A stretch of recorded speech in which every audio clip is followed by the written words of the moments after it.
With everything we been through, that shoulda kept us close. I could feel a change, but didn't wanna let you go. You planted seeds of hate and use your tears to help them grow. But for your pain, Dezzy, and we back in the woods room to discuss what actually happens if the Ravens come out and the offense is still the same as it was last year. If we still don't have a consistent passing game with the weapons that we've added, who do we blame? Do we point to Lamar Jackson? Do we point to John Harbaugh? Or do we point to Greg Roman? Cam Cameron stayed with the Ravens when him and Joe Flacco couldn't move the offense past the 50-yard line. It was 3-and-out city. 3-and-out city when it was Cam Cameron and Joe Flacco.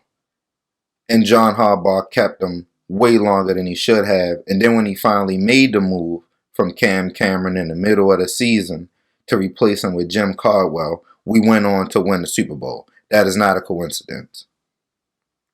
Sometimes those changes have to be made. Now, if Greg Roman still has a problem with drawing up a passing game that is significant enough to have defenses guessing to where Lamar's going to go, other than knowing where he's going to go, to Mark Ingram, if he can't dial up screens and just simple rub routes and stuff like that to get Tylan Wallace the ball, on Devin Duvernay and Rashad Bateman, Sammy Watkins, if you can't find a way to get them guys the ball, what week do you say we make the change? I doubt it's going to be a situation to where as though our record is going to be the reason that constitutes the change. Because as long as Lamar is at quarterback, I don't see us being nowhere near below 500. Through the regular season, he kills everybody in the regular season. It's just that when we get to the playoffs and teams got a whole week and just like to hone in and say, this is what we're going to do, just try to take him out the game and really do that, it flusters the offensive coordinator every time.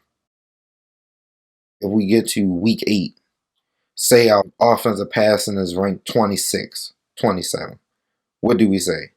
Oh, that's just the offense? Is we going to keep just putting that on the offense when we know Greg Roman has ranked in the bottom of offensive passing each of his years that he's been an offensive coordinator? That's not a coincidence either. I hate to say that if you're going to have a great running game, then that means your passing game is going to be subpar. I don't think it should be that way. Like I say, they went out and got playmakers, but you still have to draw up the plays.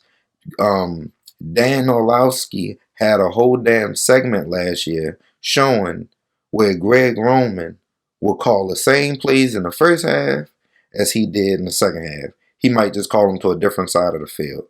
He showed plays where routes was ran by receivers in the same area to where receivers ran into each other. So what is that, bad route running? Or is that just bad offensive scheming? Now Harbaugh is seeing all this too, and he still decided to keep Greg Roman as the offensive coordinator. Are you going to say that that running game cannot still be sustained if Greg Roman isn't there? You don't think Lamar Jackson can get 1,000 yards rushing just based off of scrambling and not so many design runs?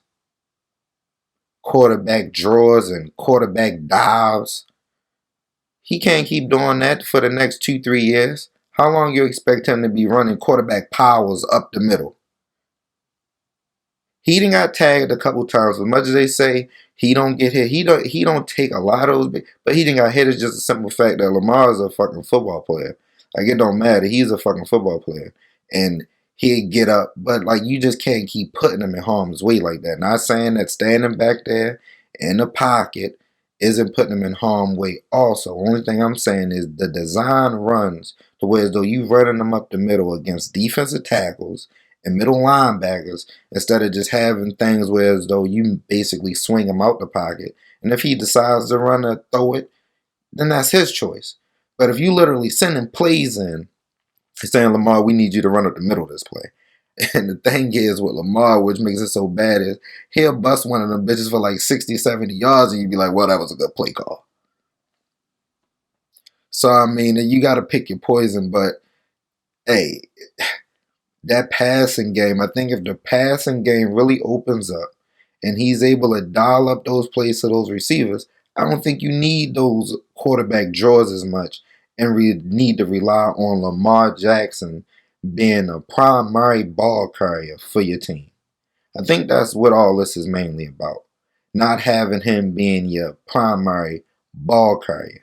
Now, that's why I say, do we then flip it to John Harbaugh and say, if John Harbaugh really thinks that this offense, running it this way, is going to be sustainable for what, the next 5 to 6 years? Is he serious? You can't expect to put Lamar through that shit for the next 5 years. Come on, bro. Like, is no way he actually thinks that is a good thing to be doing. To have him running the fucking ball 200 times or some shit a year for real. Like, I don't see where that actually benefits the offense in the long, because in the long run, when we get to the playoffs games, you see that really gets canceled out. You have to be able to throw the ball downfield. Lamar can, like I see, you just got to draw up the plays. Now they have the weapons. Now it comes to the play calling. But the question is, if the offense is the same at the beginning of the season as it was last year, who do we blame, and when is it time to make a change? This is Be More Dezzy. We out. With everything we been through, that should've kept us close. I could feel a change, but didn't wanna let you go. You plant the seeds of hate and use your tears to help them grow. But for your pain